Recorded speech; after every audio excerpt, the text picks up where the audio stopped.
আজকের এই মিনি ব্লগটাই আমি তোমাদের সাথে শেয়ার করব আমার মিডনাইট বার্থডে সেলিব্রেশন, যেটা অর্গানাইজ করেছিল অভি, আমার হাজবেন্ড, আর তার সাথে ছিল আমার সব ভাই বোনেরা। প্রথমেই বলি এই ভিডিওটার কথা। এই ভিডিওটা বানিয়ে আমাকে সারপ্রাইজ দিয়েছে, যেটা দেখে আমি প্রচন্ড ইমোশনাল হয়ে গেছিলাম। খুবই সুন্দর হয়েছে ভিডিওটা। ও আর ভাই মিলে প্ল্যান করে বানিয়েছে এই ভিডিওটা। তারপরে এই গিফটটা অভি আমার জন্য নিজের হাতে বানিয়ে এনেছে। সত্যি কথা বলতে আমার কাছে কিনে দেওয়ার থেকে নিজের হাতে নিজে ভালোবেসে কিছু বানিয়ে দেওয়া যে গিফটটা, ওটা আমার বেশি পছন্দের। আর ও যে আমার জন্য আগের দিন রাত্রিবেলা রাত জেগে এই জিনিসটা বানিয়েছে, এটা আমার কাছে ভীষণই স্পেশাল। আর এই ভিডিওটা তোমরা তো দেখতেই পাচ্ছ আমি কথা বলতে বলতে কতটা সুন্দর।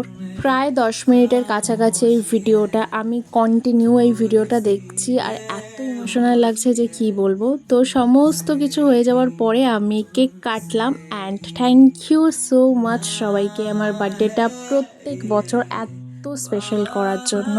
তো যাই হোক, এই ভিডিওটা রিটেক করা হয়েছিল কারণ এর আগে আমি অলরেডি কেক কেটে নিয়েছিলাম, বাট তখন সেটা ভিডিও না করে ছবি উঠে গেছিলো, তাই আবার রিটেক হওয়ার জন্য একটা ভিডিও করা হয়েছে। তো দেখো, বাড়ির সবাই ছিল, সবাইকে নিয়ে মিডনাইট সেলিব্রেশনটা এইভাবেই কাটালাম। বলে এখন টাটা।